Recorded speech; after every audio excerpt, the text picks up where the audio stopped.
Welcome, good afternoon. I trust you're all well. It's a pleasure to see you for the second edition of our Africa Economic Symposium, which is a meeting we would like to have every year, establish a tradition on key issues that affect Africa's development and, of course, the policies that are needed for short-term and long-term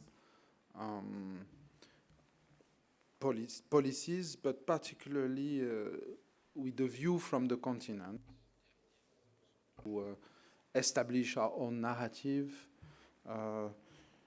help build capacity in next generation economists in particular, and seeing you here today means a lot for us. It means that we're sort of in the good direction to establish this tradition. It takes time. We have a parallel experience on geopolitical issues with the APSACO, our annual conference on peace and security in Africa, which has now 8 editions and that has established itself as a place where experts meet. So this is an expert meeting. It's an expert meeting, mostly from the continent. We have here about 40 nationalities participating, not only Africans, but from the rest of the world as well. And really the idea, which is the idea of the New South actually, is to,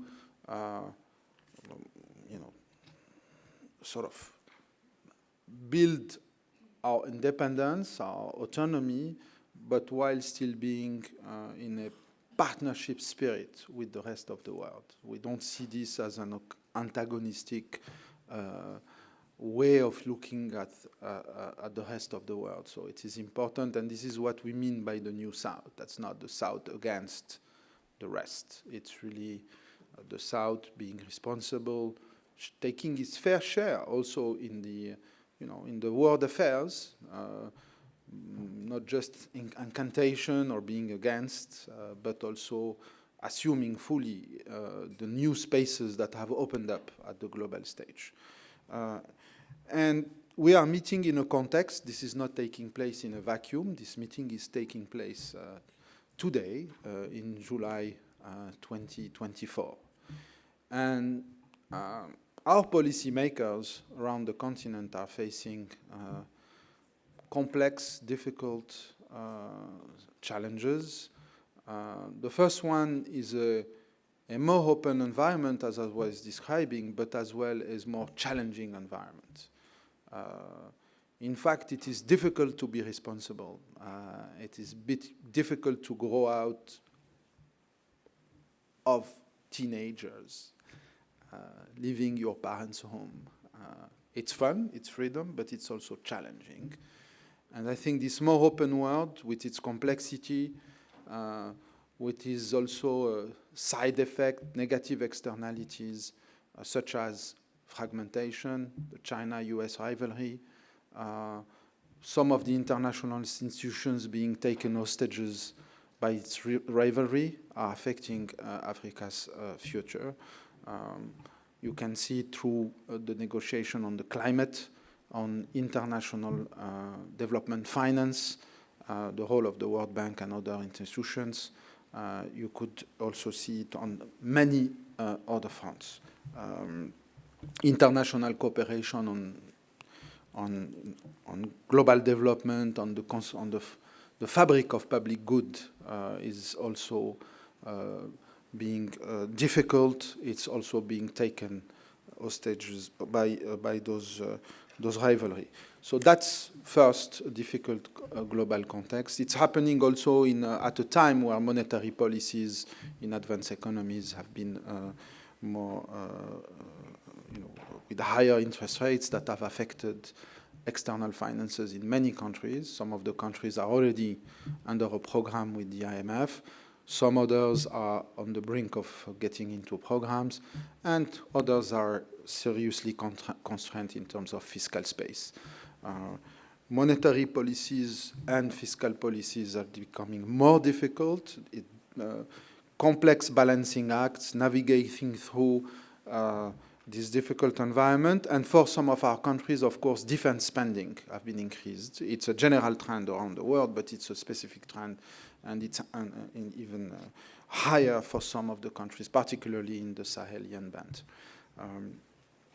The other contextual element in this July 2024 is also demographics, which is putting increasing pressures on the labor market. We've been talking about this for a year, but I think we're now seeing it very concretely in many countries with a more tense political environment in advanced economies, particularly Europe. You've been following the internal, the different elections that we have seen recently. On top of this, there are also challenges coming from the generic dimension of the new technologies, which are not necessarily new, but they are being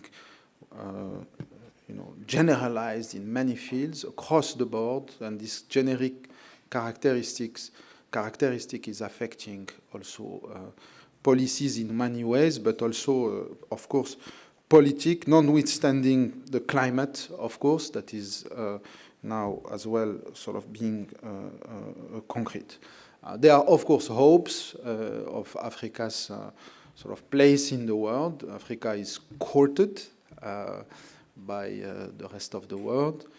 It is also has a huge potential to contribute to the climate transition, particularly in the production of renewable energies, but in many other areas, including as well food security. One last word also on the nature of the state around the world post-COVID. Important demands from citizens all around the world for enhanced protection, enhanced mechanisms of solidarity, a more caring state, more sophisticated social policies.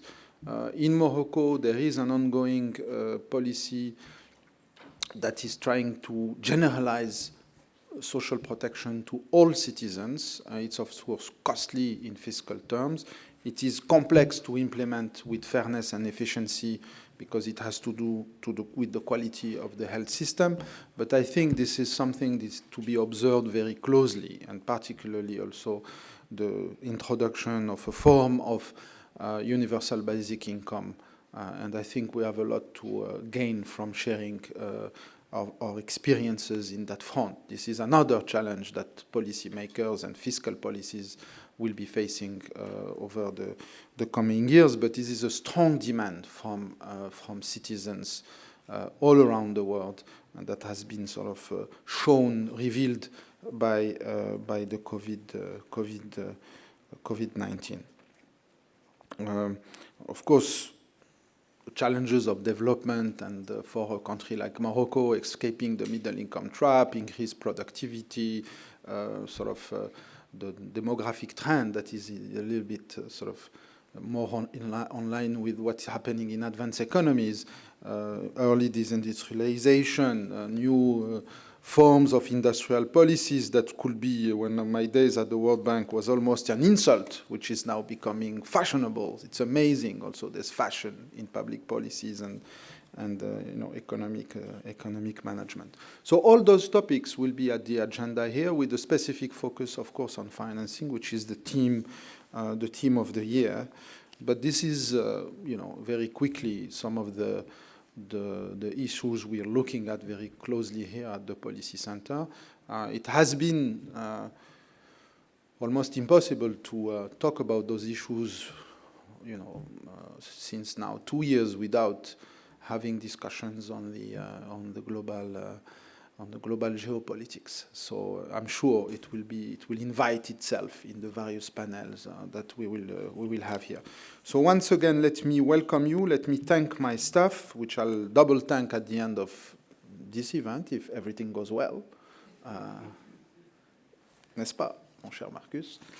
And well, we're here together for those today and tomorrow, and I hope you'll enjoy it. We have a great set of panelists, colleagues that have accepted to speak here, but also many competent colleagues in the room. So please enjoy your time, stay here, thinking, take the time to reach out to colleagues. This is a cocoon, so we're trying to provide also a framework that is conducive for relaxed but serious dialogue and engagement. So once again, let me welcome you here in Rabat at the Policy Center. Many thanks for being here.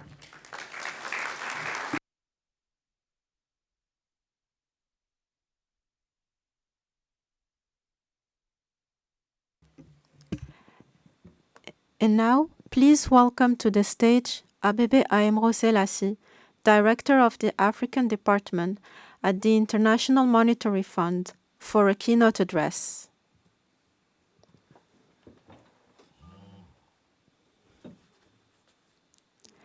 The floor is yours.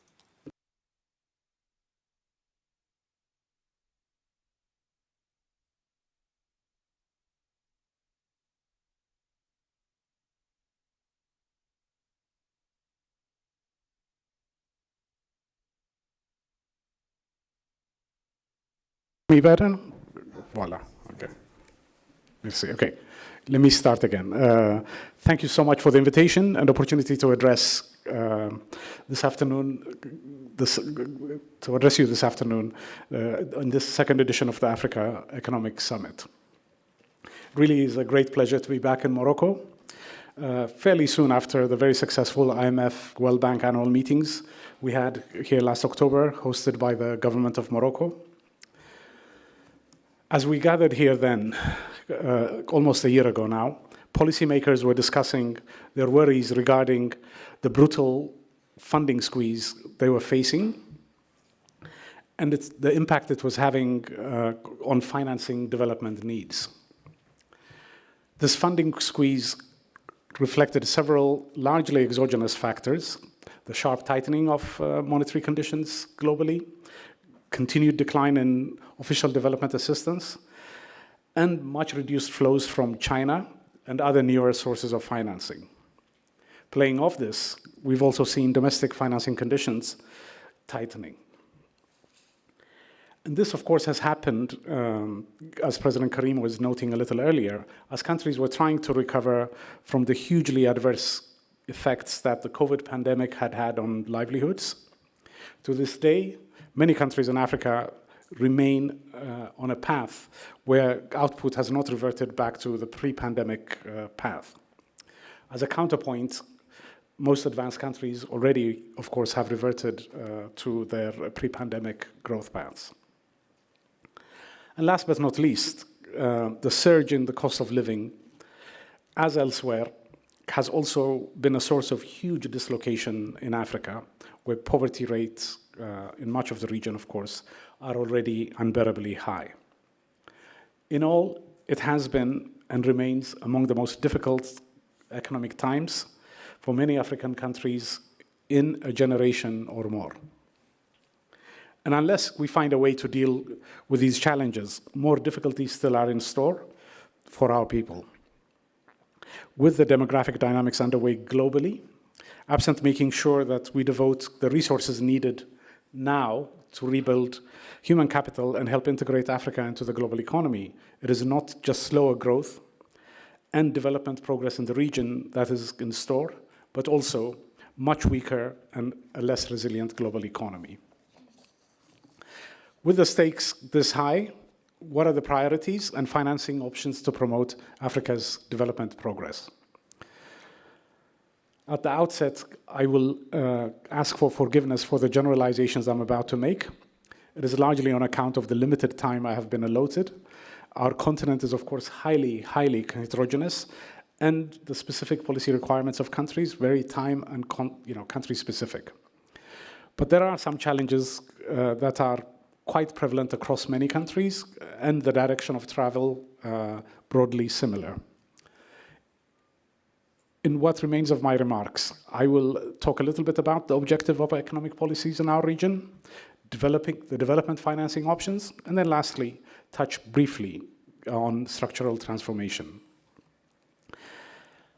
To be clear, at least to my mind, the focus of economic policy making everywhere, but particularly in Africa, has to be on fostering economic growth and employment. Even if you take the fiscal challenge that many governments in the region are facing at the moment, strong growth is the most critical remedy to eliminate imbalances and, in particular, to reduce the level of debt. Just to give you some numbers, historically, large improvements in fiscal positions have taken place in the context of high growth. A growing economy means a growing tax base, greater revenue potential. For the average country in our continent, an additional 1 percentage point of GDP growth can reduce the debt ratio by 10 percentage points of GDP after 8 years. The average length of growth upswings in developing countries, provided the additional revenues raised are saved, of course. This reduction in debt is double that of a typical fiscal consolidation, which is only of around 5 percentage points of GDP. So what are the reforms needed to foster growth and employment? Of course, one could go on for a while, but I want to suggest that there are two sets of reforms that are called for. First, directionally, growth needs to be more private sector oriented. With rising fiscal pressures and public debt, the scope for public expenditure-driven growth that we've witnessed in recent years is now limited. To be clear, a lot more public spending is still needed to address the huge human capital development needs in particular and infrastructure gaps that our countries face. But the scope for growth overall to continue to be as heavily public sector driven as in recent years is now limited. So the first one is trying to foster a more private sector-led growth. And to facilitate this, and this is my second point on facilitating growth and employment, I think a set of measures that are laser-like focused on eliminating, in the first instance, policy-induced constraints on growth, particularly private sector investment, are needed. And then second, of course, are all of the reforms that are needed to foster hubs, a business environment that is conducive to growth, from the provision of infrastructure services to ensuring that there's labor in the places that we want economic growth to expand. So a more integrated approach to foster private sector investment is needed. Now, turning to the meat of my remarks today, which is been asked to talk about the financing development options. The discourse on development finance, unfortunately, often lacks precision. And of course, I'm just as guilty of this. When I referred earlier to the funding squeeze that countries are facing, I neither made it clear whether this was private or public sector that's being squeezed, nor whether we're talking about short-term or transitory type financing, or whether this financing needs to come on more concessional or market terms. Just for precision, I will be talking mainly about the longer-term financing needs that countries have to foster development. That is, as I noted a little earlier, the spending that is needed to address spending pressures on the likes of health, education, infrastructure, and the many other areas of investments that our countries require. But before going into that, I want to step back a bit and note that governments in the main have three sources of financing to address the spending requirements. The first, of course, is internal revenues, taxes at that they're able to raise. Second is borrowing from markets, be it internally or externally, on commercial terms, of course. And then the third form of financing that governments rely on when they have access to it is, of course, grants or more concessional borrowing that they're able to get hold of. By far, the most important source of financing of the public sector activities in practice are domestic and mainly tax revenues. I only have the numbers for sub-Saharan Africa rather than for the full continent, but on average, 4/5, 80% of total government spending is covered by domestic tax and non-tax revenues. A further 17–18% of total government spending is covered by domestic and external borrowing, and it's only about 2% that are financed by either grants or more concessional budget support.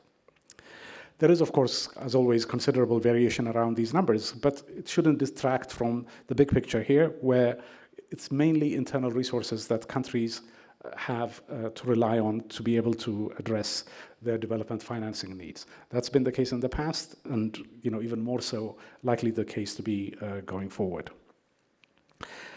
But increasing tax revenue mobilization is, to put it mildly, a very difficult endeavor. We have seen already over the past decades, or so in the region, countries have done much to invest in human capital, improve public infrastructure, but for political, economic, social, and even technical reasons, they have found it very difficult to capture the returns of these outlays through the tax system. Hence, the ratio of interest payments on debt, against the ratio of interest payments to debt, has continued to drift upwards in many countries in the region. The median has doubled to almost 12% over the last decade. And of course, the effect of this has been to crowd out critical spending in countries. Turning to the second source of financing that I noted earlier, market borrowing. This will always be, of course, a limited source of financing development. Starting with external borrowing, access to such flows is expensive, and as we've seen recently, very inconsistent on account of global financial tightening cycles. As such, it will always be just a small part of the government's funding mix. Domestic borrowing, of course, is something that governments in the region have been relying more and more on, and as countries advance, will be primarily relying to fund themselves in local currency. But this is very much contingent on further financial deepening. It's bounded, and as such is bounded by the amount of national savings in many cases. And of course, on terms of mobilizing savings or increasing national savings, there is still a large and still unresolved literature that seeks to explain why some countries save more than others. To a first approximation, I would say that in most developing countries, it is more demographic factors, at least in developing countries relative to richer countries, it is mainly demographic factors that constrain the amount of national savings. But as I said, alors que, comme je l'ai dit, le débat continue d'être houleux, comme vous avez deux pays en voie de développement où justement les niveaux sont assez élevés d'économie. Alors mes remarques à présent ont été les raisons pour lesquelles ont été contenues les options. Y a-t-il possibilité de faire des progrès? Je pense que oui, et ceci, je pense qu'on va l'expliciter. Mais je commence par une contrainte, parce que vraiment très très important d'avoir la vision vraiment claire sur le fait qu'un certain nombre de mesures doivent être entreprises par les pays de la région. Alors que dans le court terme, il y a peut-être une plus grande possibilité de créer un espace budgétaire et de donner lieu à des transformations. D'abord, je pense que pour que les pays les plus pauvres et ceux qui sont... conflict, more budget support from the international community is what's needed. These countries face the greatest constraints in terms of mobilizing taxation or indeed borrowing, so they need by far the most support. I think for most other developing countries, again, at a minimum on a transitory basis, much more access to concessional financing is needed, and subject to graduation expectations, of course, as well as gradual increases and as gradually per capita income and development indicators improve, they can graduate from relying on these sources. Now, I appreciate that these suggestions go against the grain of recent trends in official development assistance. As I noted a little earlier, both grants and concessional resources have withered in recent years, particularly as a ratio of increasing GDP in most developing countries. But this decline is not rational. So the case for investment by the international community in global public goods needs to continue to be made forcefully. And I see development progress in Africa, particularly given the demographic changes underway, as important a global challenge as climate change for the future well-being of mankind and our planet. Turning a little bit to measures more under the control of policymakers to generate financing alternatives, I want to suggest that one important area worth exploring is private finance, particularly of large infrastructure projects. At the moment, the private sector plays a limited development role in the region, particularly in investment. For example, public entities carry out 95% of infrastructure projects in sub-Saharan Africa. And despite the continent's clear potential, Africa only attracts about 2% of global FDI. Further, when investment goes to the region, it is predominantly in natural resources and extractive sectors, much less so towards roads, power, and all the other areas of investment that the region is thirsting for. To attract private investors and transform the way that we finance development in our region, an improved business environment is critical. But going beyond this and taking into account the long-term and risky nature of some large infrastructure projects, consideration could also be given to providing incentives for such investments. While these can be costly, the truth is many projects in development sectors may not simply happen at all, absent these investments. By comparison, in East Asia, about 90% of infrastructure projects with private sector participation receive some kind of government support. And of course, there are ways to try and minimize the risks that are associated with government incentives. For example, the incentives can be made time-bound, incentive-compatible, and ensure that there is sufficient skin in the game for the private sector. Turning to the final section of my remarks on structural transformation. I would be remiss not to talk a little bit about this because, after all, the topic of the symposium is on innovative financing to facilitate transformation. Again, there are many in the audience that have done much research and know a lot more about this. But from my vantage point, I wanted to make a couple of points. I think first is that we share at the fund the concern that there hasn't been enough structural transformation in the region, even when growth has been sustained. And of course, by structural transformation, referring here to the still very high share of labor, mainly in non-tradable sectors and or lower productivity, tradable activity across the region. And this has not changed as much as we would like to see. The question is, how best can policymakers facilitate quicker structural transformation with limited resources? To my mind, I think there are two areas where reforms are critical. I think the first is investment in infrastructure services that are targeted at lowering the transaction costs for production to international trade in particular. I'm here talking, of course, about investment in things like electricity supply and logistics and transportation networks that will facilitate international trade. And second, I think very active policies to promote competitiveness are needed. One of the frustrating things to see over the years in the region has been the extent to which excessively overvalued exchange rates, for example, have undermined export growth. Even in the years of ample capital flows and cheaper global financing conditions, this was problematic enough. But with the dearth of external financing that it seems in prospect going forward, this is something that has to be avoided at all costs. In all, it is a very difficult juncture for our countries, but I remain very optimistic about the region's prospects. I returned to my country from graduate school in 1992 as a would-be technocrat at a similarly difficult time for the region. And if anybody had said to me at that time that Accra, Kampala, Addis would 30 years on look as different as they do today, I would have thought that they were under the influence of something stronger than a good Ethiopian coffee. And of course, the changes that we've seen in our continent over the last 30 years go well beyond shiny new buildings or better electricity access, better infrastructure. there has been fundamental development progress that has shifted the opportunity set for a generation. And I have no doubt that from this stronger foundation, progress over the next 30 years will be as remarkable as the last 30 years.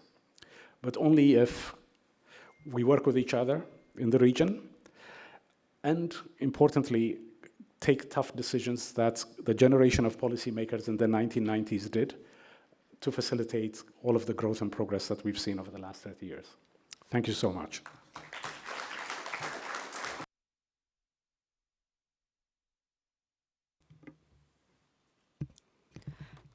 Ladies and gentlemen, we will now begin the symposium.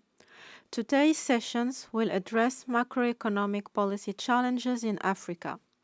The first session of the conference is on monetary policy challenges. Is inflation over?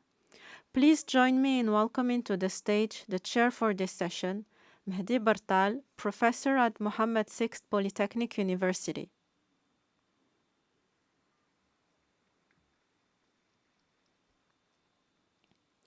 And now, please welcome to the stage our speakers for this session. Christopher Adam, professor at University of Oxford.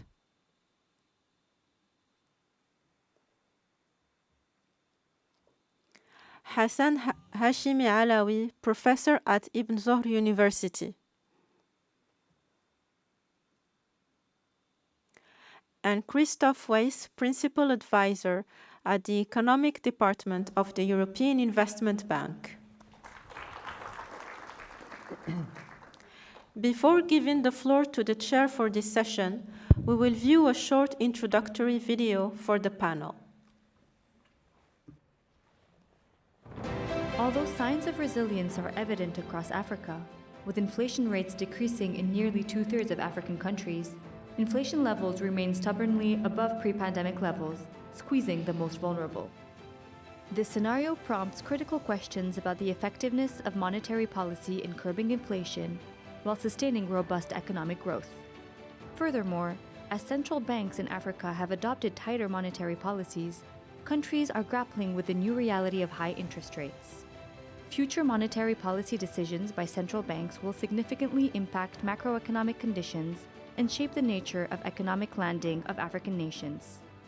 Amid the current uncertain environment, each central bank decision carries implications for its credibility and financial stability, necessitating strong coordination between monetary and prudential policies. How did African central banks navigate the delicate balance between maintaining economic growth and taming inflation? How would African countries adapt to the new reality of high interest rates? What are the implications of monetary tightening on financial stability, and how can prudential policies mitigate associated risks?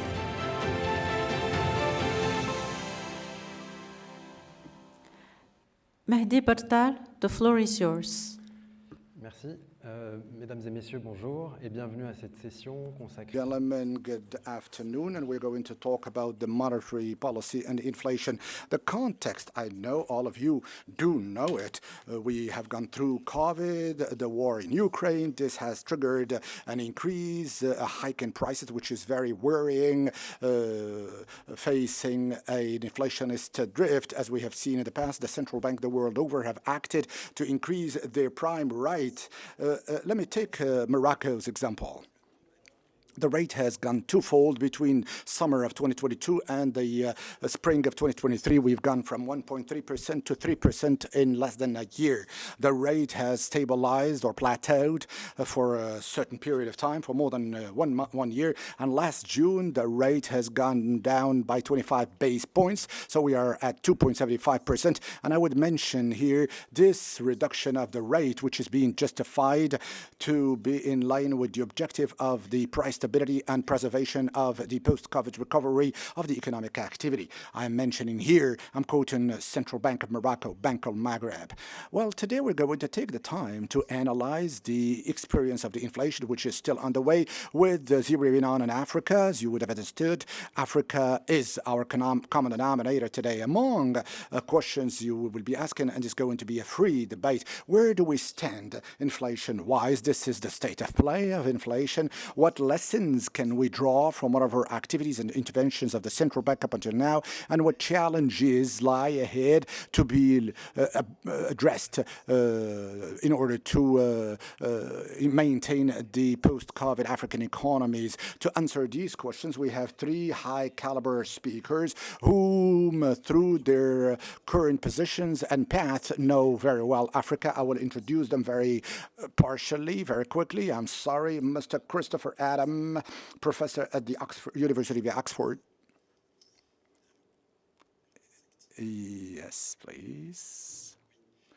Yeah, as I was saying, Mr. Christopher Adam, professor at the University of Oxford, Mr. Hassan Hachimi Alaoui, professor at the Ibn Zohr University of Morocco in Agadir, Mr. Christoph Weiss, the principal advisor, I think we say conseiller for advisor at the Economic Department, European Investment Bank. I would like to thank you for your presence. Now, before giving the floor to the first speaker, just by way of indication, a word on how the session is going to unfold. We have a first part where each of the speakers will have the opportunity to give their viewpoint on the current status, and we will, after that, embark into a Q&A session with the public. And there's over last year, we have more interactivity, a little more interaction. You will see that you will be able to vote through an app. Let me now give the floor to the first speaker, Mr. Alaoui, Hachimi Hassan. Mr. Alaoui, well, where do we stand on this persistent inflationary trend in Africa? What are your suggestions with respect to the monetary policy and the fiscal policy to be led to come out from inflation? Mr. Chair, thank you. And let me also thank the Policy Center for the New South for this very laudable initiative dedicated to the African continent. I'm really delighted to be with you here at this panel round table that you have really very well introduced, that relates to inflation, which is tantamount, of course, to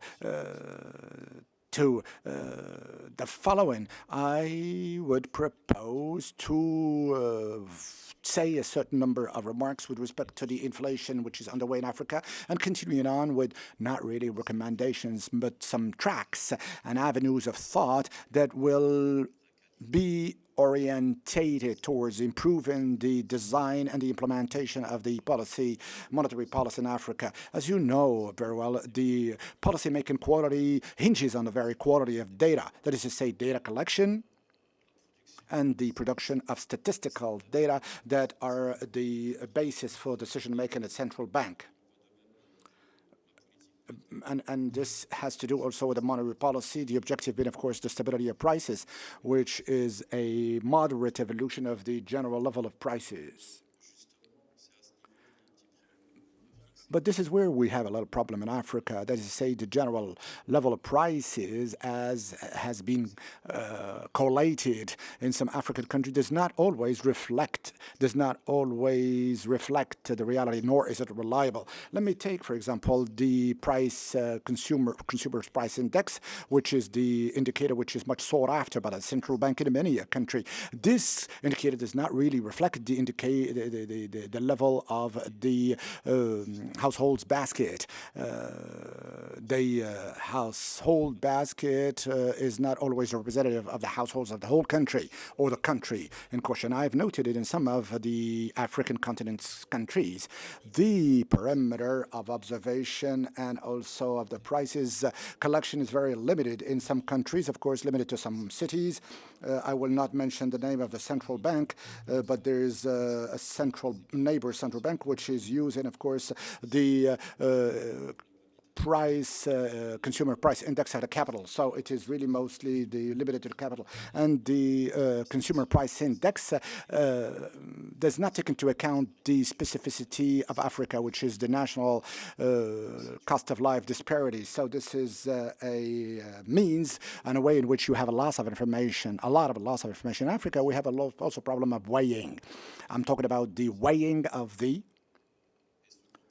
components and the subcomponents of the consumer price index. A lot of consumer price index, PCI, CPIs are weighed according to studies that date back to 10 years ago. In the case of Morocco, we have a consumer price index whose weigh-in coefficient to go back or trace back to the census of 2014. The CPI of June 24 is based on a weigh-in that is 10 years old, which is the case of many other countries. And I think that this problem of weigh-in, we have to really account for it and reckon it mostly in Africa because, and this is the case, because we are in a situation where we have low and moderate countries, hence the share of the food is biased. It's the pyramid of Maslow. In Africa, we have an overweighing of the food component. Already the inflationary wave that had really drifted on the African continent has been led to by a price increase of food. So the contributive part, relatively high, of the food component in the consumer price index explains partly, and I repeat partly, the persistence of the inflation that we have noted in Africa. Of course, there are several economic factors, those having to do with the longitudinal effect, the duration of the shock, and other factors that have to do with the cross-cutting, that is to say, the diffusion of the shock through the price structures towards the domestic prices and what we call bear with me, the underlying or underpinning inflation. I think that a review, not to say an updating of the weigh-in average is needed. I don't think it's going to change the whole data, but it's going to shed more visibility in terms of decision-making within the central bank. That has to do with the measuring of the achieved inflation, but there's also an effort to be undertaken with respect to the anticipated inflation measuring. I'm not here referring to the provisional or forecastable inflation as being projected by the central bank, but I'm talking about the future inflation as it is being anticipated by the households and the corporates. And this is a crucial information for decision-making by and within the central banks. What I've noted is that most Central African banks do not publish the data on the surveys bearing on the anticipation of the inflation. I think that it is necessary to widen the statistics of the Central African Bank by including therein surveys that have to do with the anticipation of inflation. Just as a case in Morocco, we have the example of Morocco.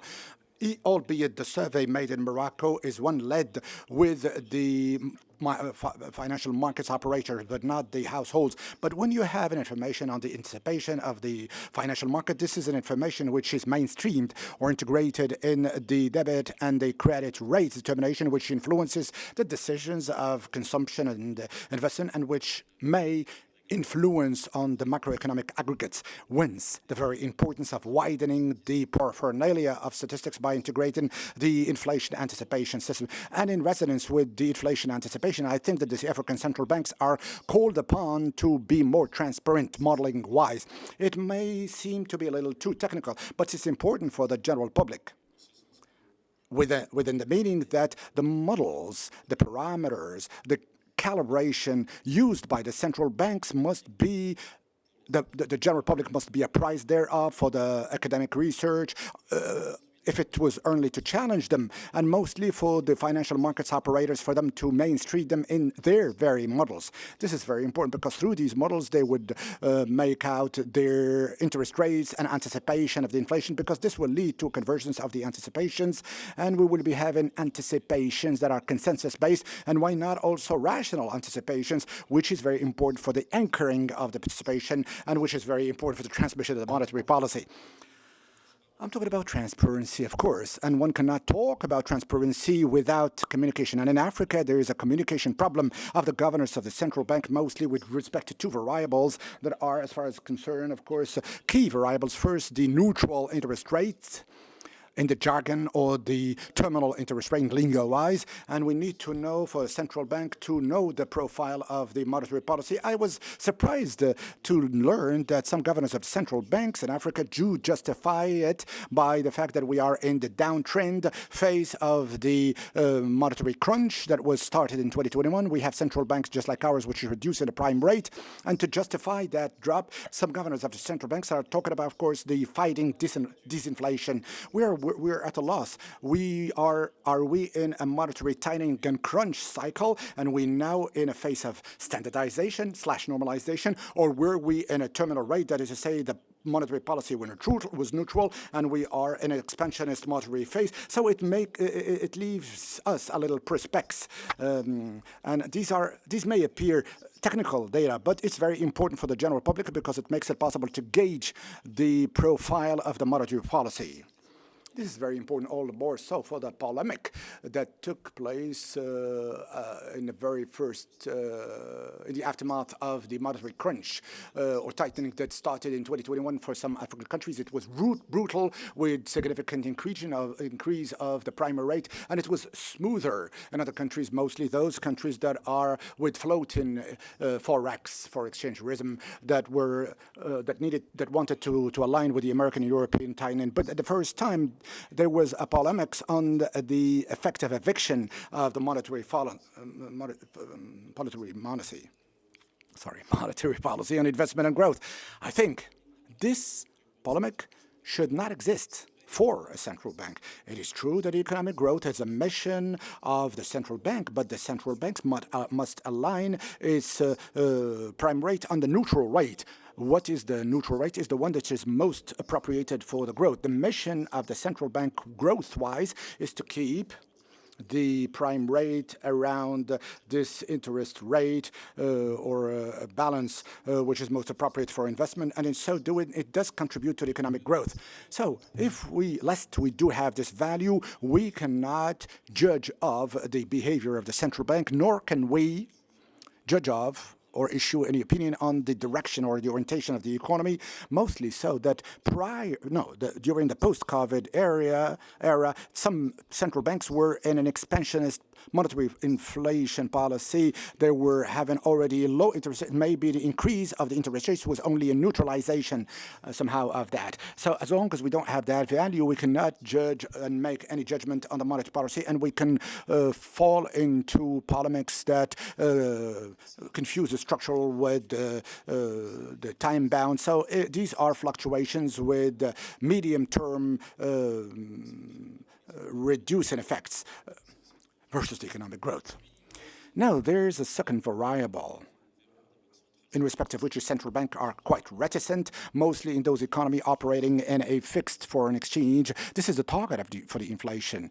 The African countries that have a floating exchange rhythm scheme, or who declare, at least so, the euro system, do have no problem to declare it. But in those countries with fixed for exchange rhythms, there are many of them, and we are reticent. They are reticent in communicating these values, and we are facing an inflation wave, and we don't know the direction at which we have to really stow or work out to. This is very well understood in a fixed. We have the rate exchange. There's no need to have a second mooring or anchoring because it's going to lock the whole economy.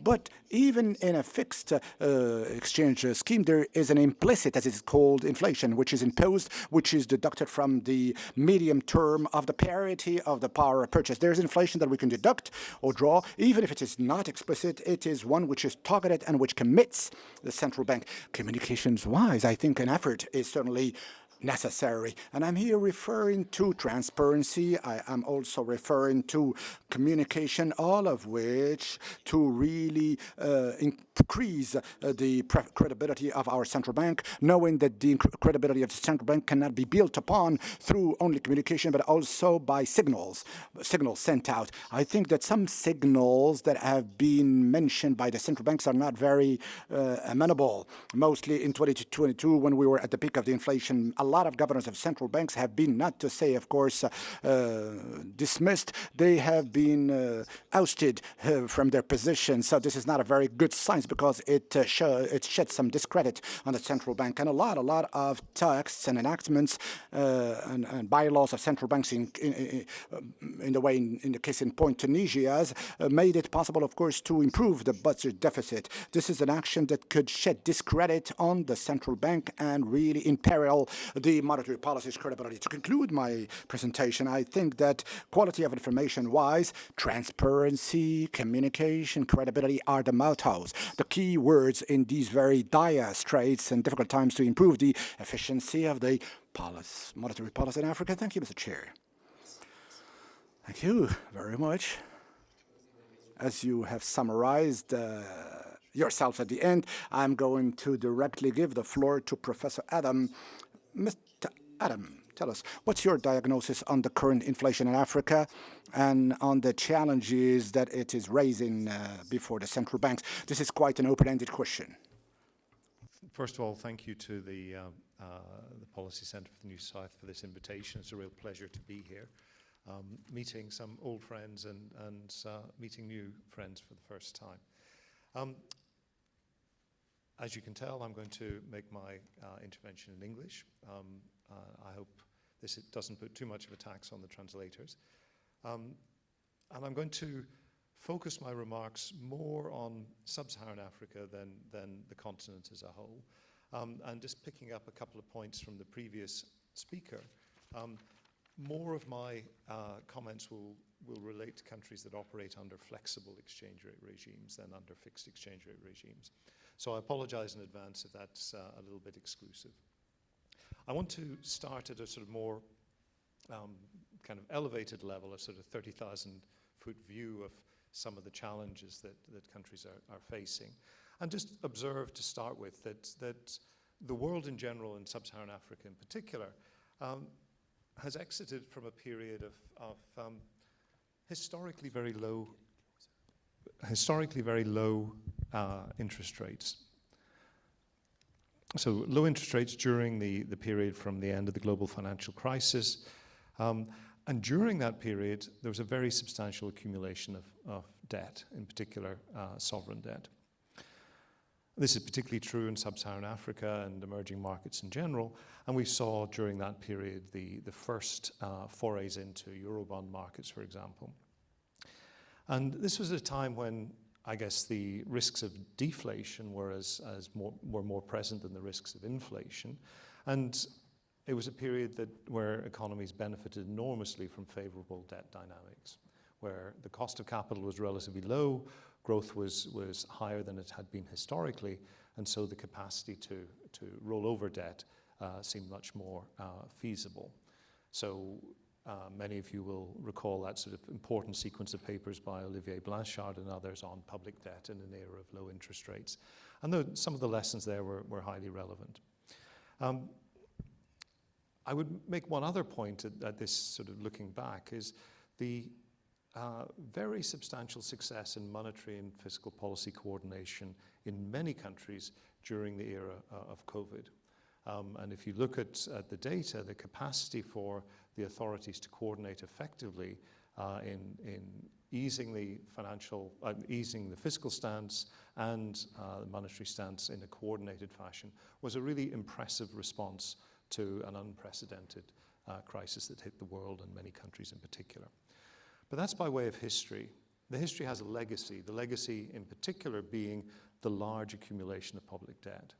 And we're now living in a period where interest rates are higher globally, and they're not higher temporarily. I suspect we're in a much more sustained period of elevated interest rates. You just need to look at, for example, in the US, the substantial fiscal deficits mean that even though US inflation is coming down, it's unlikely that we're going to see a reversion back to the historically very low rates that we had over the last 2 decades or so. The dollar remains strong, so currency pressures remain, and arguably globally there is a lower risk appetite than was prevalent in the decade or so after the global financial crisis. Let me say a word about what implications I think that has for monetary policy. And here we come back to the well-known phrase about fiscal dominance. But I would argue that the challenges of fiscal dominance that central banks are having to deal with in terms of the management of monetary policy are importantly different from, say, 2 decades ago or longer. If you look back at the economic history of sub-Saharan Africa, the fiscal dominance problem, the lack of fiscal control from government was very much a kind of a primary balance concern. It was about, quite simply lack of control and in some sense a lack of strength on the central bank's part to lean against that. What we're dealing with at the moment is a fiscal dominance challenge that is very much embedded in the legacy of high levels of public debt. And that has a couple of consequences. One, it brings the issues of fiscal adjustment much more aggressively to the fore in terms of thinking about the coordination between monetary and fiscal policy, as Abebe spoke about earlier.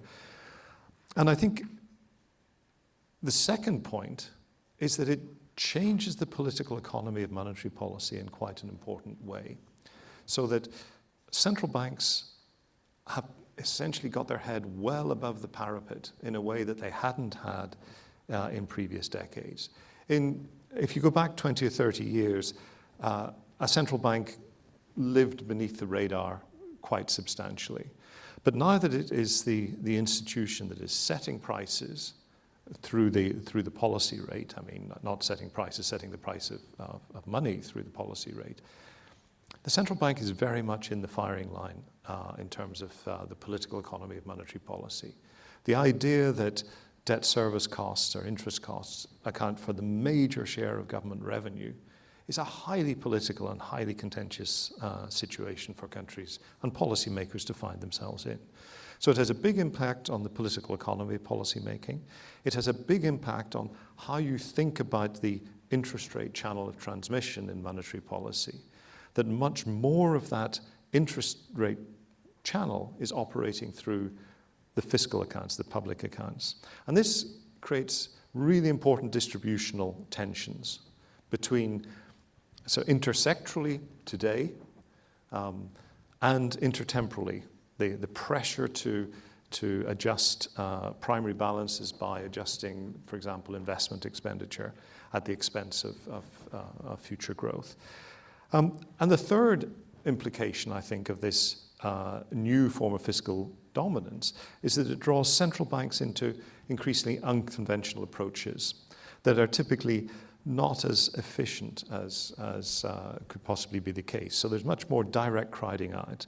There's the reemergence of forms of financial repression, not necessarily through interest rates, but financial repression operating through pressure on statutory reserves, pressure for banks to hold more government debt, to put a floor under the demand for government debt to ease the fiscal financing pressure. And I think all this has really serious implications for the growth of domestic credit to the private sector. Now, we were talking about this earlier, and Abebe made the really important point that across sub-Saharan Africa, the lion's share of credit to the private sector is probably through retained earnings. It's not a large share is intermediated, but a critical share at the margin is intermediated through the banking system. And so the squeeze on the growth of domestic credit to the private sector through domestic banking systems is a really challenging one. And the fourth implication that I want to just pick on in my last couple of minutes is the phrase that you increasingly hear, it's not fiscal dominance, it's financial dominance. And the tension that high levels of public debt and responses to high levels of public debt in a relatively high interest rate environment have for financial stability in the banking system. These are issues I suspect Christoph's going to talk about a little bit more in a moment, so I won't dwell on those. But I would want to just make a couple of points that one of the legacies that I mentioned about operations during the COVID era, I talked about the effective cooperation between the central banks and fiscal authorities. One element of that was a lot more liquidity provision by central banks, a lot more forbearance on non-performing loans and bad debts. And we run the risk that to the extent that that hasn't worked its way through the system yet, the financial system is increasingly more dependent on central banks for liquidity provision. Two more comments and then I'll wrap up. The first, which is looking forward a little bit more, is that we are entering a period where we're likely to observe far more supply-side shocks hitting economies than in the past. Now, I should make the point that of any region in the world, Sub-Saharan Africa is probably more exposed to and therefore more experienced with dealing with supply-side shocks. In a world where, for example, a large proportion of output is from agriculture, and agriculture is often rain-fed, volatility from the supply side is something that is not unknown. But I think the intensity and the frequency of supply-side shocks, not least coming through climate change effects, are really going to shape the future for central banking over the next 5, 10 years and beyond. The financial sector is likely to, or individual institutions in the financial sector are likely to suffer greater stress and volatility directly in terms of their lending book, indirectly in terms of the underlying behavior of the real economy, and also indirectly through the consequences of global policy change that affect the valuation and the risk exposure in the financial sector. This puts a lot of pressure on central banks to keep this balance properly struck between its core mandate of price stability on the one hand and its role in managing financial sector volatility. So let me finish with 4 very quick points, because we were asked to say something that might be practically relevant for policy recommendations. First, I think there's a limit to how much of the heavy lifting on macro stabilization central banks can do. And we're probably quite close to that limit. And I would just really strongly echo what Abebe Selassie said a few minutes ago, the central importance of fiscal adjustment with external support. This is a time where the value of concessional financing from a stabilization as well as a growth, development, and distributional consequence is probably higher than ever. The second is that to the extent that fiscal adjustment and external support doesn't step in, central banks need stronger balance sheets than they have. If central banks are both to lean against the pressures in terms of fiscal dominance and to be able to fulfill their role as guardians of the financial system, and in particular the role of lender of last resort. My third point was on communication, but my colleague has talked a lot about communication, so let me just conclude with what I think 2 or 3 key research priorities are around monetary policy and central banking. And they all go back to this sense of understanding supply-side shocks and their implication for the monetary transmission mechanism, their implication for potential output in the macro level, and in particular, understanding the consequences of climate volatility on the stability of the financial sector. Apologies for running over slightly, but let me stop there. Thank you. Merci beaucoup, Monsieur Adam. Je vais tout de suite passer la parole à Monsieur. And now I give the floor to Mr. Weiss, member of the European Investment Bank. As a financier, what is your take on the financing stakes in Africa in this high interest rate context? You have the floor. I will be speaking in English with a French accent. That's going to create some challenge for the translator, maybe for the audience as well. I will try to be brief in my intervention. I will try to be complementary to what has been said already. I really liked the keynote speech of the director of the Africa department at the IMF. It's an excellent introduction to this conference, but also to this panelists. And yeah, thank you for your comments. I'm going to use a few slides, and I think they're projected on the screen. Every year, the economics department of the EIB publish a report that is called Finance in Africa. It used to be called Banking in Africa. Also facing with the challenge of looking at Africa as a continent. There is a lot of heterogeneity. Across African countries, there is a lot of heterogeneity even within regions in Africa. But in the context of this report, and my colleagues are preparing the material for the Finance in Africa 2024 that will be published after the summer, they created an index of financial conditions for Africa. So that's the graph that you see on the right side, the right panel. And this covers 10 countries, which represent about 60% of GDP in Africa. And they use 7 variables, and the 7 variables are listed in the footnote below the tables. And what we see is this 2022 has been a very difficult year when it comes to financial conditions in Africa. 2023 as well.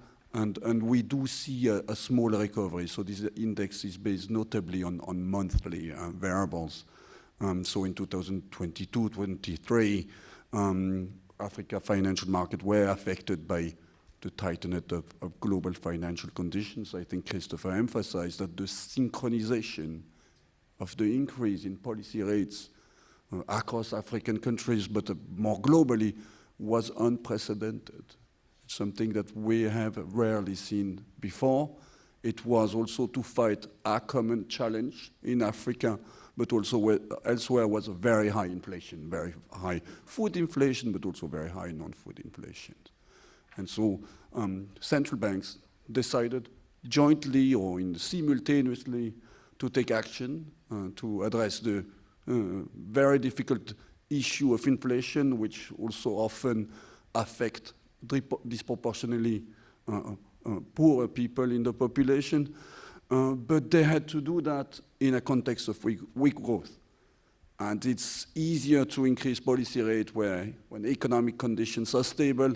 It's slightly more challenging when growth is affected and volatile after the COVID-19 and the repercussion that happened. So in a context of weak growth, in a context of exchange rate depreciation, in a context of also weakness in African stock markets. And this was also reflected in lower private credit growth. And I think Christopher mentioned that as well. So we see loan growth, we see GDP growth, but we see also high inflation. And so we don't see much increase in domestic credit to the private sector as a share of GDP. Following COVID-19, but also after COVID-19, due to very high food inflation, but also non-food inflation, governments across the continent had to take measures to support the economy, which was then reflected in higher external debt. That was the case, for example, in Morocco. That was the case in most countries. So a very rapid increase in both public debt, but also higher external debt, and also reflected in lower foreign exchanges reserve in some countries. Again, there is a lot of heterogeneity across Africa. We at the EIB rate countries for internal purposes, but there are also external rating agency, and what we have seen is that in recent years, many more downgrades than upgrades when it goes to the sovereign creditworthiness of those countries, due also to the increase in public debt and the question of whether this increase or this high level of public debt are sustainable. And again, in a context where policy rates are higher, so the deposit rate that banks can charge on their customers is higher, but they have adjusted even faster the rate that they charge to their clients when they make loans. Can be for mortgage, can be for to enterprise, for working capital, can be loans for investment projects. So they did increase that. There was a gap. It was created a lot of opportunities for profits. But what do we see instead is there was not always so much loan growth. There was a lot of increase from commercial bank buying public debt. And so this was also a lot of opportunities for profits because the policy rate had increased, and this creates challenge for some crowding out of private sector investments. So the banks, instead of lending to the private sector, they supported the public sector. Every year, since 9 years, my colleagues run a survey which is called the EIB Banking in Africa survey. Last year we covered 33 banks across the continent. This year we cover 51 banks. mostly in sub-Saharan Africa, but we do cover also some Pan-African banks from North Africa. The survey is some 30 questions conducted in February and March 2024 about recent development affecting banks, their profit, and where they see opportunities. And last year, in the question that asked them what are the main factors affecting your business, we added 2 options. We added economic conditions, and we added cybersecurity concerns, asset quality, lack of capital, availability of funds in foreign currency or local currency was already there. So we add this question on are economic conditions, can it be considered as one of the top obstacles affecting your business? And actually it turns out that most banks consider that economic conditions matter. They also reply that asset quality matter. And I think Christopher did also mention the increase in non-performing loans, which has been mild, but could accelerate after a period of very difficult financing conditions.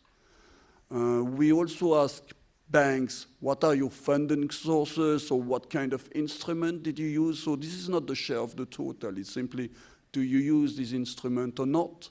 Did you use it in 2023? Do you plan to use it in 24? Of course, a strong emphasis on deposits. But what we see in the survey, and I think it complements very well what was said in the keynote speech, is they're going to rely increasingly more on international financial institutions. So African banks think that that's going to be an important source of funding from them. They're also thinking about increasing funding from bonds in hard currency. And then the other typical sources of classical sources of funding are relatively stable. Again, deposit is the main source. It's not, of course, it's going to be used massively, but there is no strong increase. We asked them also about credit standards applied to loans and line of credits. Again, did you see an increase in the past 12 months? And that's what you're going to see on the left slide. In red and yellow, you see the banks reporting that actually they did tighten the credit standards in loans and line of credit. And it was a majority of banks that did so. And when you ask them, what are you going to do in the next 12 months? The majority replied that they will continue actually tightening credit standards. So there is no easing in terms of making loans to household and the private sector. We have a very small share of banks that even after this long period consider that they will be able to ease credit standards. And again, in a context where we see a small increase in non-performing loans. And finally, and I'm going to stop here, we asked them what do you expect for loan growth. And again, there was some banks, but it also reflect the heterogeneity across country, the heterogeneity across banks, heterogeneity in business models, and slower growth rate was reported by a lot of banks last year, but it will be continued to be the case for the next 12 months. We see some stabilization, and again, even a lower share of firms that report that they expect to increase loans. So positive, a faster growth rate in loan growth. I'm going to stop here. I'm going to emphasize as well, again, the concern that we have on crowding out of private sector investment and the needs to find ways to create the right incentive to make sure that there is funding available for working capital, but more generally also for longer-term investment coming from commercial banks in Africa. Thank you very much for your attention. Merci beaucoup, Christopher. Thank you so much, Christopher. So there are many takeaways from these exchanges, the funding squeezing, the crowding out effect on investment. We agree on that. Personally, I liked the fact that monetary policies cannot achieve everything. There will be supply-side shocks, which are not as easy to deal with in terms of monetary policies as it was before. You indicated the transparency and credibility of central banks. And in that regard, as I said before, there was a survey which I think adds to the credibility dimension in your countries. So the question posed is, do you think that the central bank in your country took efficient steps to guarantee the stabilization of prices? I don't know if everybody answered this question, so we encourage you to answer this question. I can see scores. I don't know the level of participation, but I think it's quite high. For now, I think we're at about 90%, although it's evolving. So we started with 100% of answers saying yes, and now we're at 80% yes. So I remind you of the question, do you think your own central bank has been delivering on its core price stability mandate? So yes, it's developing at the moment. So you still have a few seconds. This is an important topic which heavily relies on the perception of credibility. Credibility is closely linked to perception. So here you have a small sample which might give us some clarification. I don't know if there are still many people who have not voted. I think we have a majority for yes, about 2/3 for yes. On this question, on this issue of credibility and transparency, have you got any comments? You said before that central banks in Africa were not necessarily deemed trustworthy, and you mentioned modelization. And here we would like to know which central banks we are talking about. We might not think of the Moroccan Central Bank, but do you have any comment on that? Thank you, President. In terms of perception, I think that we have with us African colleagues, and the majority think that their central bank were able to meet their core goal in terms of price stability. This is positive in terms of perception, but in terms of trustworthiness, I think there's still much to be done. And we're not only talking about the wider audience, we're talking about the whole, the financial players. In terms of credibility and transparency, I'd like to pick up on what Professor Christoph said. Today, we give central banks a green monetary policy mandate and objectives linked to climate change. So this is not at odds with the price stability mandate. It could be perceived as a structural goal, but it has an effect of balancing the output gap. In the Phillips curve, you have one of the main components of we have the output gap, we have supply side shocks which are recurrent, linked to droughts, to climate change effects. We have African economies where GDP growth heavily relies on agriculture, and this is linked to weather events. So if you have weather shocks, this means that you have GDP volatility, and this will lead to positive and negative output gaps and price instability. So to fight inflation and to ensure price stability, you need to take action that are conducive to fighting climate change. So I think it's not mutually exclusive, because both ends work to stabilize prices. And I'd like to pick up on the remarks of my colleague, the difficulty of carrying out funding squeeze when financial conditions are more difficult, especially when it comes to acting in a context where most commercial banks receive fundings through deposits. And when policy rates are more flexible, so deposits react a bit more swiftly to the fluctuations of policy rates than debit rates, which means that savings are more affected than loans, and you have transmission channels that are a bit different as compared to other countries, industrialized countries. And this is why I focus on the simulation models used by central banks, especially how we integrate the specificities of several countries in terms of the transmission of the monetary policy, and we need to communicate and disseminate these models. We need to include them in our anticipations. But regardless, I take a positive view of this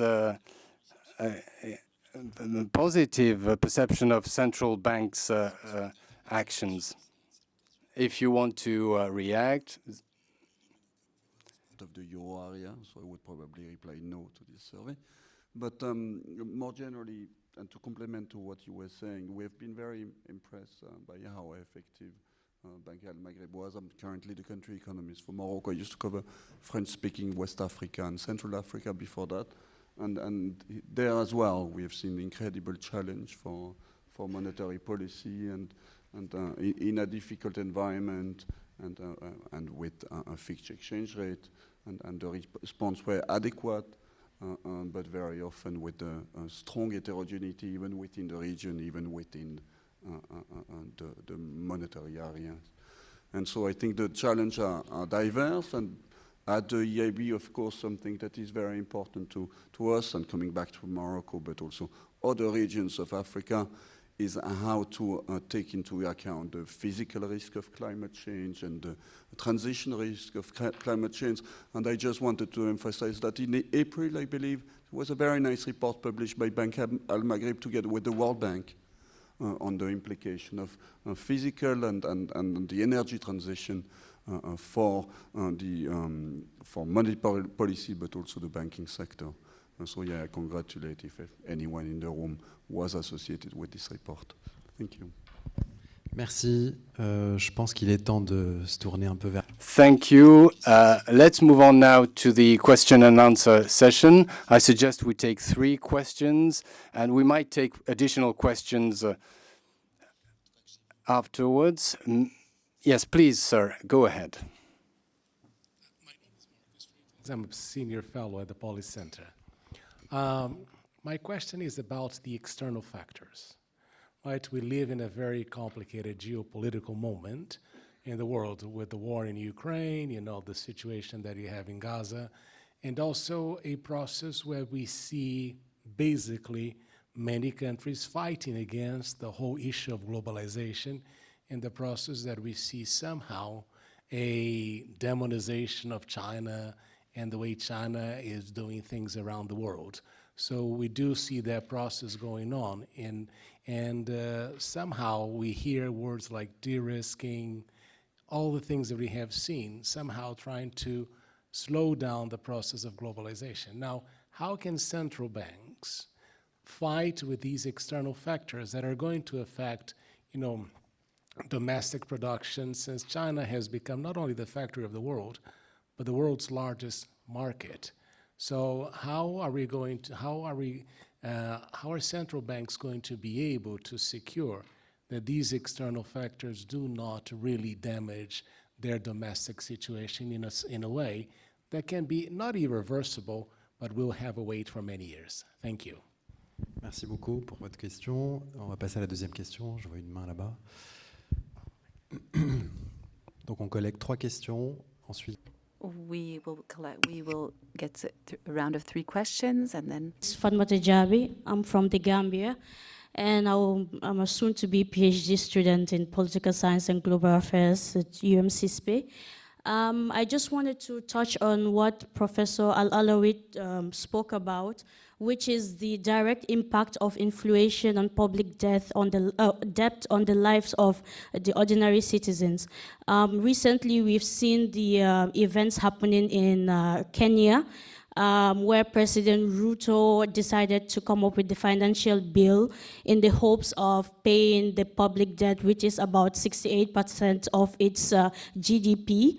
And through that, we've seen protests from the young people saying that Ruto have to drop the financial bill, which he eventually did. But now they are also again on the street saying that he should step down. And I just want to ask questions to the panelists. From your experience with in this area, what advice will you give to President Ruto or other African sub-Saharan governments on going about paying their public debt while not making life difficult for the ordinary citizens? Thank you. Merci pour cette question courageuse. Thank you for this bold question. We'll maybe take a third question before starting answers.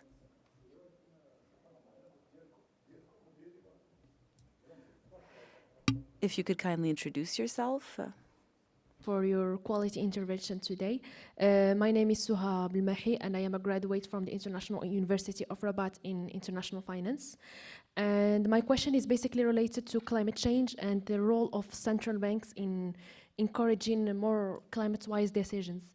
Because we know that in order to accelerate African countries' transition towards a more sustainable future, we have to mobilize the financial sector first in terms of central bank and the other actors of the financial ecosystem. So my question is, in your opinion and based on your expertise, what can African central banks do as first steps in order to ensure more actions and decisions that can mobilize the whole financial ecosystem to act towards better investments and better policies related to climate change and fostering a more environmental friendly future? Thank you. Merci beaucoup. Donc on a 3 questions. C'est au choix. Il y a la We have several questions on globalization, public debt, but the climate and central banks. If we could maybe start with the question on climate. Maybe Professor Adam, would you like to start by answering the question? Yeah, it's a really great question. My first comment by way of response also picks up with the very first question about the role of central banks in a kind of increasingly globalized, risk-prone poly-crisis world. And my first observation is the kind of trivial one, that we've got to be very clear about what the limits in terms of the capacity of a central bank are. Be clear about its mandate. And many of the issues that we're talking about are real. It's a real economy issues. And they're the policy choices and the institutional engagement is probably not coming from the central bank in the first instance. It's we all know that Abebe stepped out for a moment, but we all know the sort of famous joke about IMF really just stands for it's mainly fiscal. And a lot of these issues go first and foremost to questions of fiscal policy. And the question then for central banks is the appropriate coordination around that fiscal policy choice to think about delivering financial stability, price stability, and so forth. But I think that's partly a response to the first question. But on your specific question about what's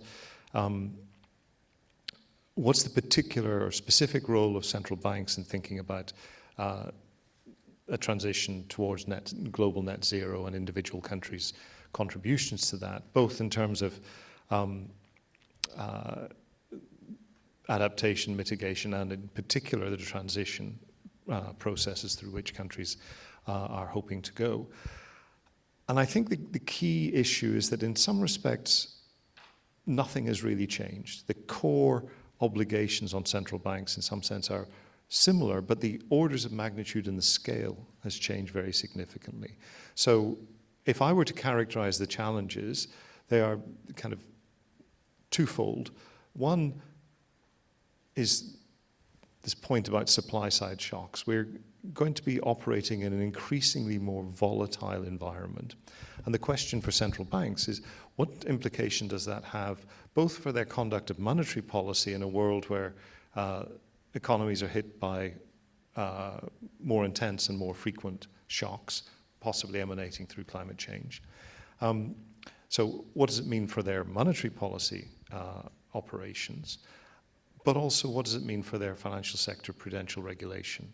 And there, I think there is an enormous investment required in thinking systematically about surveillance and regulation in the financial sector. And here, I think the biggest first step that many central banks should be taking, and I suspect many are taking, is engagement at the global level around, there's an institution that was sort of originated in Europe, the Network for the Greening of the Financial System, the NGFS. I think it was a Banque de France initiative in the first instance. But it is rapidly becoming the kind of organizing force globally. And as with many organizing forces globally, there are certain key voices that are absent.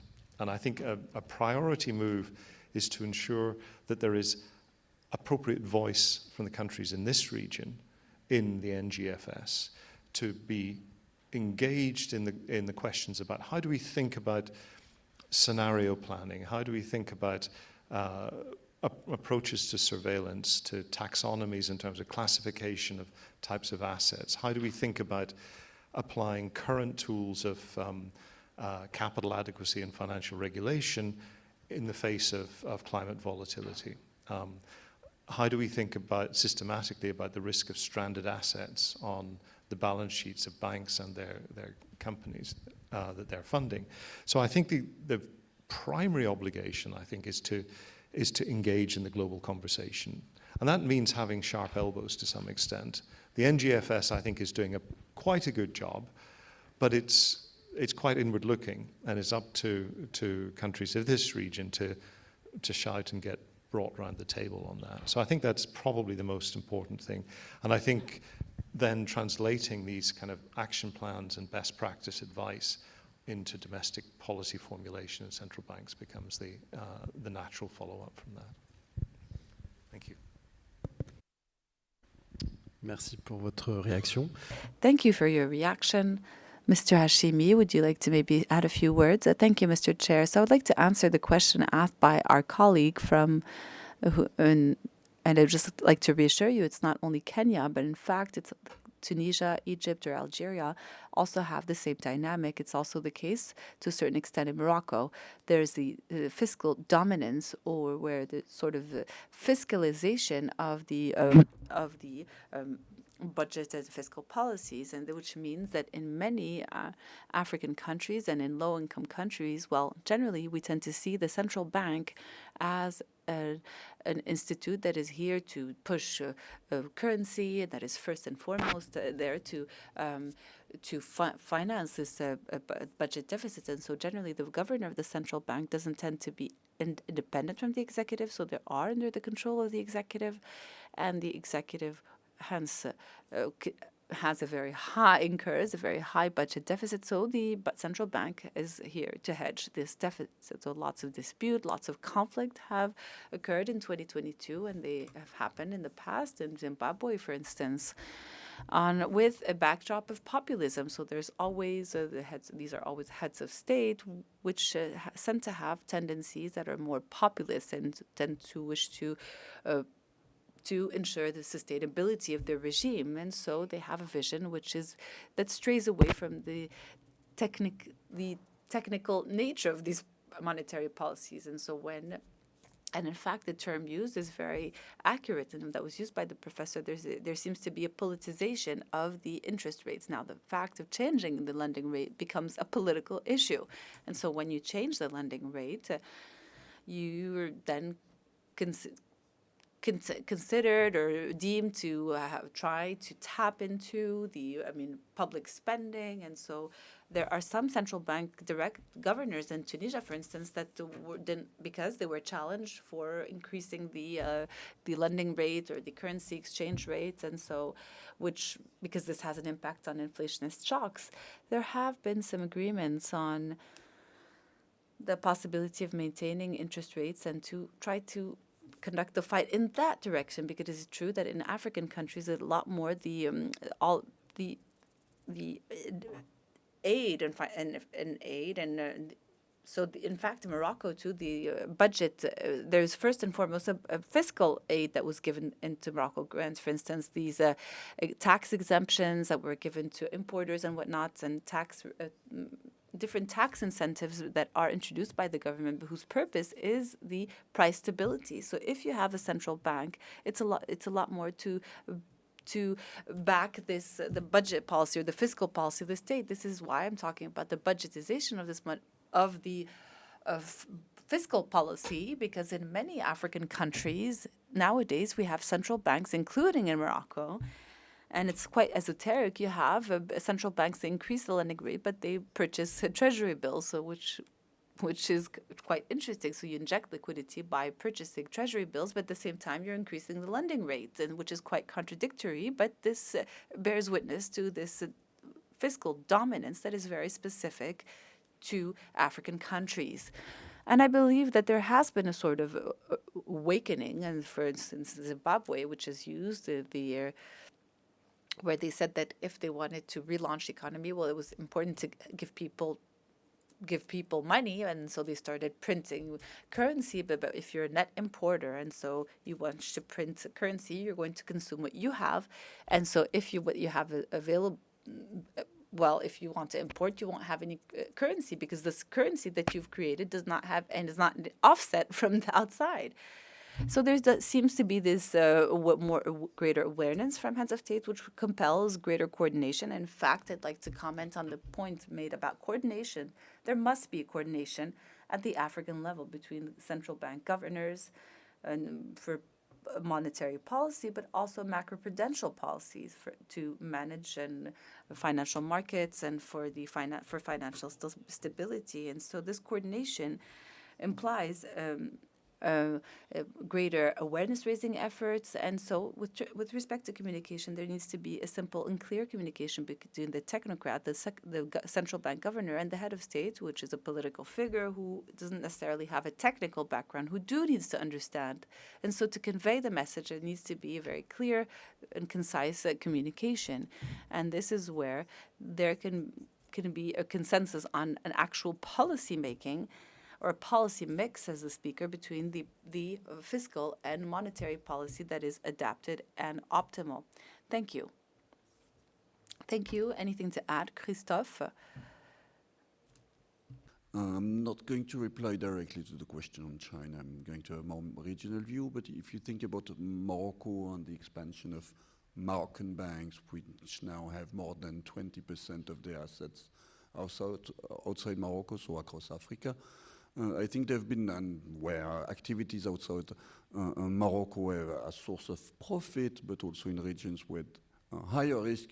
I think there have been some very nice exchanges between Bank Al Maghreb and the BCEAO, and I think coordination and information sharing and workshop on reporting when the source of activities are no longer directly under the direct mandate of supervision of the central bank or the supervision authorities. So understanding the flows and cooperation is extremely important. And then maybe I'm not going to reply to the question on Kenya. I think public debt often will have to be paid by someone eventually. But of course there is always attention to the addressing immediate priorities and thinking about the long term.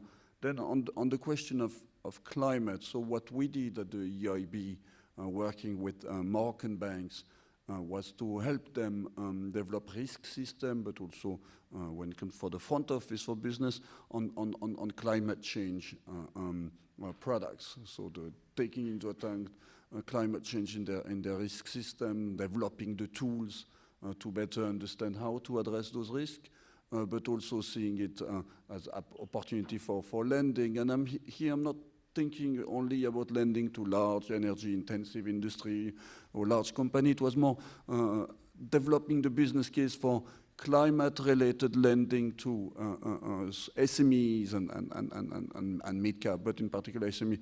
And the banks were very positive, and it was developing new models and new sources of opportunity. So they're very sensible because they are profitable opportunities in climate-related. It can be related to the energy transition. It can be also related to the physical risk of climate change. It can be water scarcity. It can be other examples. So we see banks lending to the private sector and taking into account increasingly those issues. They just need to also take this into account in adjusting their risk framework, and the central bank can accompany them. But I think we will hear a lot of very good news or small stories coming on this front. And I think this needs to be developed throughout central banks in Africa, and encouraging commercial banks to take the lead, to follow their lead and really work together to make it happen. And it's, again, not only about lending to large energy-intensive industry. It's lending to the private sector and to SME more broadly. Un complément, sans doute. Can I make just a little follow-up comment on that, on the role of central banks in this process? Because I think what you're saying is absolutely right. But I think there's one of the roles of the central bank in this space, especially around the mobilization of green finance, is that other parts of government come under enormous pressure to sign up to green light green finance, so to speak. And one of the key roles of the central bank in this is to be the counterweight to that, to ensure that discussions around the mobilization of green finance, its form, its structure, whether it's kind of private finance or from the DFIs or whatever, is properly integrated in the broader sovereign financing and sovereign, the guaranteeing by sovereign of external finance. We hear a lot about these walls of finance. They're turning billions into trillions of green finance. And at one level, that's fantastic. At another level, it really raises the bar in terms of having strong institutions capable of helping to manage those flows of finance. Opportunities are there, but risks accompany them. Merci beaucoup. Thank you very much. Do we have any other questions? We still have a little bit more time, sir, and then over to you. I'm Shahir Zaki from the University of Orléans and the Economic Research Forum. I have two questions. First, I was wondering to what extent the transmission channels of monetary policy in general have to be revisited, in the sense that we have been talking a lot about to what extent the current structure of the financial system does not really help the monetary policy to affect the real sector.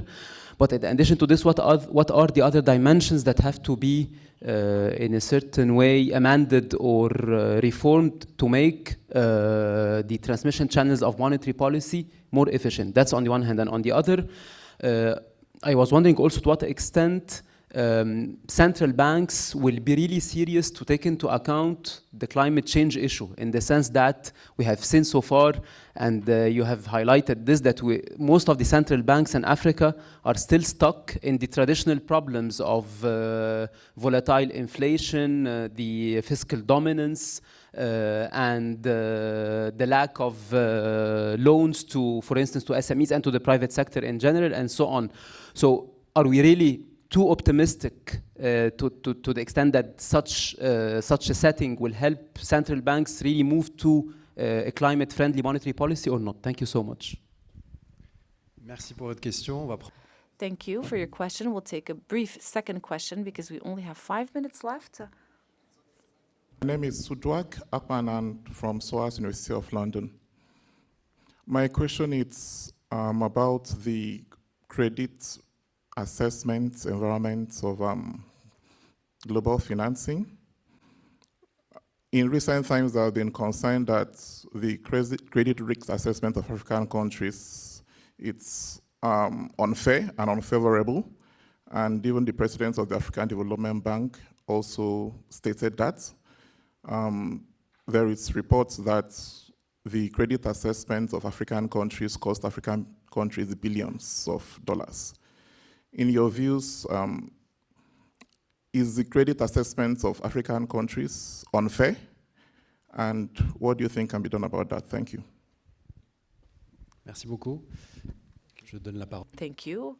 Who would like to take a jab at this question? If I may, just to respond, I'll not pick up on the credit rating or credit risk rating issue. Let me just focus my attention on the first question about the monetary transmission mechanism. Does it need to be revisited? Well, in a sense, I think this is an ongoing research project in the following sense that, and here I'm speaking more about the countries of sub-Saharan Africa, that there was a well-known paper published by the fund, Peter Montiel and his colleague, I can't remember, Mishra, on the monetary transmission mechanism in low-income countries. And the key phrase, it may have been in the title, was weak and unreliable. And this was based on a review of many countries over sort of maybe 2 or 3 decades prior to the mid-2010s. And this is a real challenge if, at the same time, central banks are trying to move to monetary frameworks that require a pretty precise understanding of the transmission mechanism.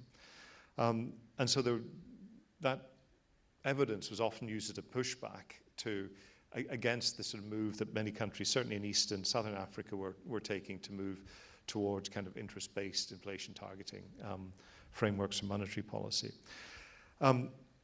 I think the answer to your question is this is an ongoing piece of research. I think it's a little bit like it is in the advanced economies, the amount of work that's been devoted to thinking about how the slope of the Phillips curve is changing as we move from an extended period of low inflation to one where rates have moved quite quickly. So central banks and researchers looking at lower income countries and countries in this region just need to keep working on this. And I think the priority areas are around the credit channel, really understanding how the changes in the structure, the degree of competitiveness in banking systems, the kind of risk and volatility that the banking systems are seeking to manage, how that affects the credit channel of transmission first and foremost. I think the increased public debt level does affect the nature of the classic interest rate channel of transmission. But I guess what I'm saying is this is an ongoing research program, and I think this should be front and center of what central banks are doing in their research departments on a kind of a daily basis.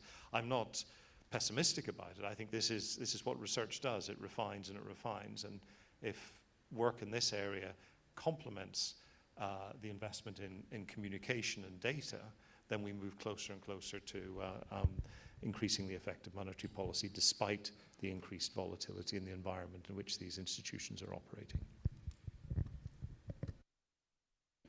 Merci beaucoup. Thank you very much, Christoph. I'm not sure if you'd like to add anything. On the credit rating, so in my role, I also had to do those kind of assessment. And I think one challenge as well is always the availability of data, the quality of data, how often the data are updated, how similar or comparable they are to other countries. And I think here, and I think it also comes back to the comments that were made previously when it's necessarily to the monetary policy.